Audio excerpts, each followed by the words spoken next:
penyampaian aspirasi bisa dilakukan secara damai.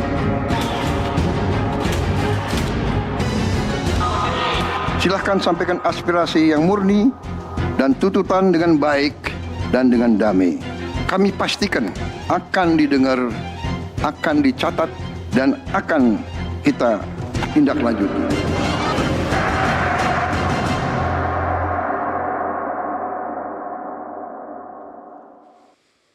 Halo pemirsa, salam Nusantara. Apa kabar Anda? Dimanapun berada, dari Sabang sampai Merauke, dari Miangas sampai Pulau Rote. Kembali lagi malam ini kami hadir ke ruangan Anda untuk mengajak Anda berdiskusi, mengkritisi, dan berdialog tentang beragam program pemerintah. Tentunya bersama saya, Doni De Keizer. Ini dia program Merah Putih.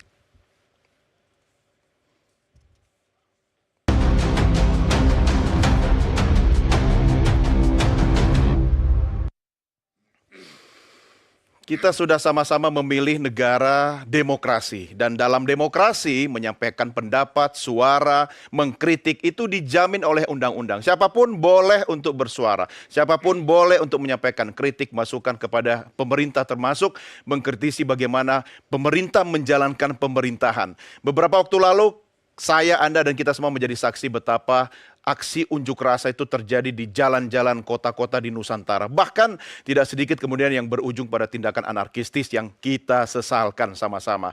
Nah, pemirsa, pertanyaannya, ketika kemudian suara rakyat itu direspons dengan kekerasan atau tidak seharusnya direspon yang menjadi haknya masyarakat itu dengan kekerasan, maka tentu ini menjadi tanda tanya kita sama-sama. Apakah setiap bentuk unjuk rasa itu harus dibalas atau direspons dengan kekerasan?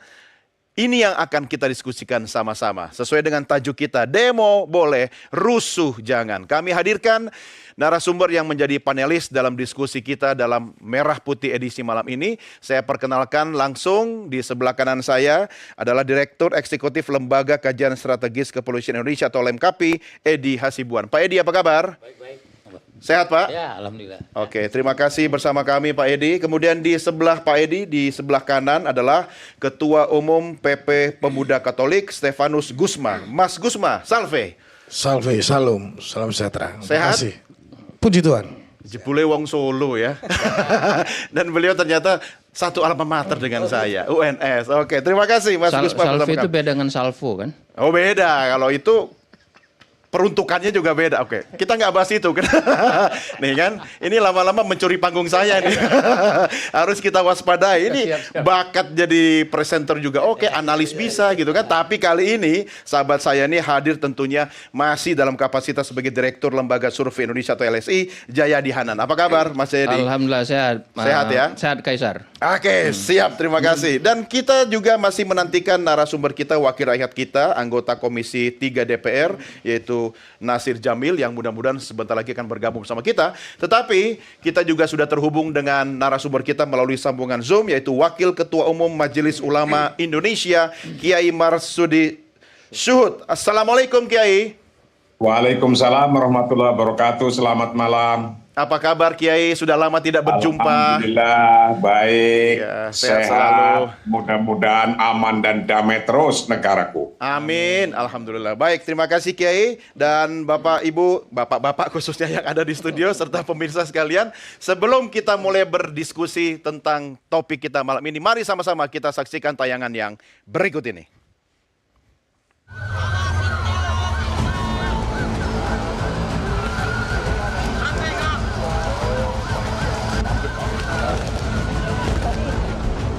Unjuk rasa adalah suara rakyat dan juga sebuah hak yang dijamin oleh konstitusi. Rakyat turun ke jalan bukan tanpa alasan. Ada keresahan dan aspirasi yang perlu didengarkan. Dipicu oleh kemarahan rakyat terhadap kultur elitisme politisi kita yang dianggap tidak peka dan memandang rendah kesusahan rakyat. Bahkan akibat aksi unjuk rasa ribuan demonstrasi dari berbagai elemen, satu nyawa harus melayang. Satu keluarga harus kehilangan tulang punggung mereka. Ya, Afan Kurniawan, pengemudi ojek online, harus kehilangan nyawanya saat aksi unjuk rasa tersebut.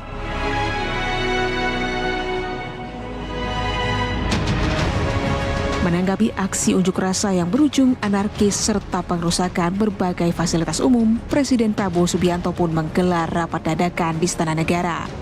Ia mengatakan penyampaian aspirasi harus dilakukan secara damai. Penyampaian aspirasi bisa dilakukan secara damai. Silahkan sampaikan aspirasi yang murni dan tuntutan dengan baik dan dengan damai. Kami pastikan akan didengar, akan dicatat, dan akan kita tindak lanjuti.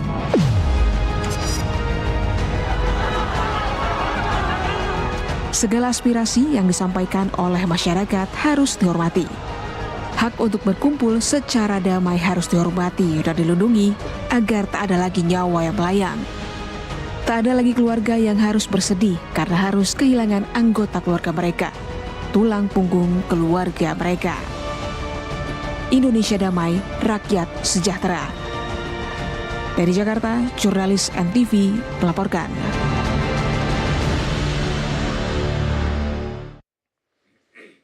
Mari kita berdiskusi. Pak Edi, ada yang bilang polisi menindak unjuk rasa secara brutal. Komentar dan analisa Anda?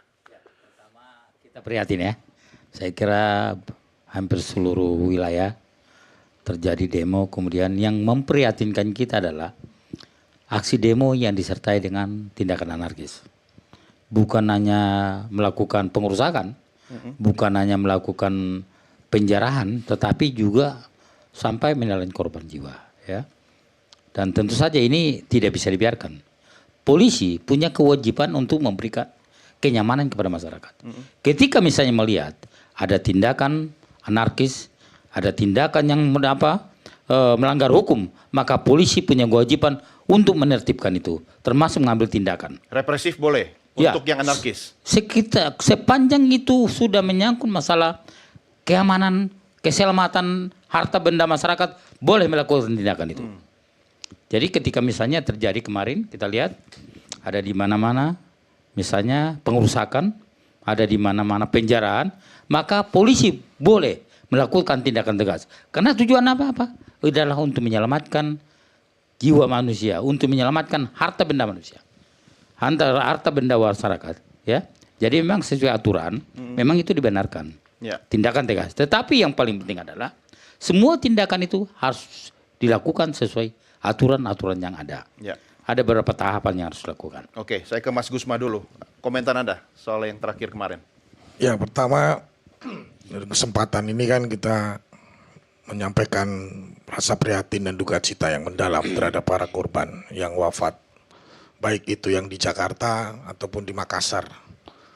Lalu untuk para korban yang sedang luka-luka dan masih dirawat, untuk kita berharap dan berdoa supaya cepat sembuh. Tadi malam atau kemarin malam dari jam 4:30 sore sampai jam 9:30 malam kami kebetulan kan berdialog juga dengan Bapak Presiden langsung. Beliau menyampaikan ada juga aparat keamanan yang sampai ginjalnya pecah dan harus transplantasi. Ya. Banyak sekali korban, artinya saya tidak berupaya memihak satu atau beropini, ini kan persoalan kemanusiaan. Tapi aksi demonstrasi menyampaikan tuntutan dan aspirasi, kami aktivis dulu zaman menjadi ketua mahasiswa juga demonstrasi. Saya rasa demonstrasi menjadi salah satu ruang untuk kita menyampaikan tuntutan. Sah-sah saja dan harus dan wajib dilindungi dan diamankan. Maka secara prasyarat kan kita tidak pernah minta izin untuk demonstrasi, hanya memberitahukan. Pemberitahuan. Nah, biar bisa dikawal juga kan? Betul. Puji Tuhan juga bahwa hari ini juga banyak ruang-ruang saluran untuk menyampaikan aspirasi. Melalui sosial media, konten kreator. Maksudnya tidak harus turun ke jalan? Tidak perlu juga turun ke jalan, tetapi banyak hal bisa kita lakukan untuk menyampaikan aspirasi. Goalsnya kan tuntutan kita didengar oleh penyelenggara pemerintah, penyelenggara negara, lalu ada perubahan kan begitu. Nah, saya rasa yang menjadi problem kemarin adalah mengarah pada pembakaran, lalu penjarahan yang diglorifikasi ya. Ini orang ambil barang dengan happy, itu kan kemudian membuat sebenarnya bukan karakter dan budaya kita begitu. Lalu pengerusakan apalagi fasilitas umum, fasilitas sosial, ini yang kemudian membuat kami kemarin teman-teman pemuda lintas agama 9 organisasi, Ansor, Gamki, Pemuda Muhammadiyah, Gema Budi, Prada, kemudian dari Konghucu itu bergerak. Ya. Kita melakukan konferensi pers untuk kemudian salah satunya adalah meminta pimpinan partai politik untuk memecat para anggotanya yang dirasa tidak sensitif dalam melakukan atau menyampaikan perkataan, statement ataupun dengan tindakan. Ya, ya. Lalu juga kita juga memberikan dukungan pada aparat keamanan untuk menindak tegas Oke. bagi pelaku perusuh, penjara, pembakar, perusak. Tapi untuk teman-teman melakukan aksi demonstrasi damai harus wajib dijaga. Iya, iya. Nah, Dan saya dijamin undang-undang sih. itu perbedaannya. Bentar, Anda kan tadi bicara soal wakil rakyat kita. Ya. Saya lihat dari jauh wakil rakyat kita sudah ada di sini ya. Pak Nasir, sudah. Mari kita undang sama-sama. Sudah bergabung bersama kita anggota Komisi 3 DPR fraksi PKS Nasir Jamil. Assalamualaikum. Terima kasih Pak Nasir. Silakan. Ya, karena memang Anda yang kita tunggu nih, mau kita keroyok ini. Kabarnya gara-gara Anda dan teman-teman Anda rusuh lah kemarin itu. Sebentar, sekilas komentarnya Pak Nasir gimana? Ya, Indonesia ini kan negara hukum yang juga negara demokrasi ya. Jadi memang ini tantangan bagi Indonesia sebagai negara hukum dan negara yang ingin mewujudkan demokratisasi. Jadi hukum tidak boleh mengebiri demokrasi dan demokrasi juga nggak boleh tanpa hukum begitu. Setuju. Sebab kalau demokrasi tanpa hukum itu nanti akan anarki dia. Iya. Dia akan melakukan tindakan-tindakan yang justru merugikan demokrasi itu sendiri. Nah begitu juga sebaliknya, kalau hukum terlalu mengebiri demokrasi, maka kebebasan berekspresi, kebebasan menyuarakan pendapat dan lain sebagainya, itu akan dibungkam gitu. Dan ini akan menuju ke satu pemerintahan yang otoriter ya. Nah oleh karena itu Indonesia sedang berusaha ya untuk meningkatkan kapasitasnya sebagai negara hukum yang demokratis itu sendiri. Jadi kalau soal kemudian ada tindakan-tindakan anarkis, ya saya pikir juga selalu tidak kemudian juga gara-gara anggota DPR ya. Triggernya katanya teman-teman Anda tuh, apalagi yang suka joget-joget atau pamer-pamer begitu. Nah itu sudah berlalu lah ya. Sudah lewat ya? berlalu dan saya pikir itu menjadi pembelajaran ya. Dan memang setiap tahun juga ada grup band atau apa istilah namanya itu dari Universitas Pertahanan yang selalu menampilkan lagu-lagu Ya. dan mengisi acara di situ Ya, ya. Jadi memang ada situasi yang Iya. tidak menguntungkan saat itu. Oke, kita paham itu. Tapi kalau beliau ini bukan karena beliau ada di sini ya, saya bela dia enggak. Saya tahu betul beliau ini sangat komunikatif ya kan, diajak ngobrol juga selalu terbuka dan sepertinya jauh dari gosip-gosip ya. Karena nggak suka joget-joget di TikTok kan. Iya betul. Nah, itu yang diinginkan masyarakat kita. Bagaimana wakil mereka itu menunjukkan keteladanan. Sebentar, saya ke Kiai dulu ya. Kiai Marsudi. Ya, Assalamualaikum. Ya, waalaikumsalam. Kiai, dari perspektif Anda sendiri bagaimana melihat kemudian reaksi masyarakat kita yang kemudian saya tadi katakan salah satu triggernya ketika melihat kemudian ada rasa ketidakadilan dari wakil rakyat sehingga kemudian pecahlah dalam aksi unjuk rasa. Komentar Anda, Kiai?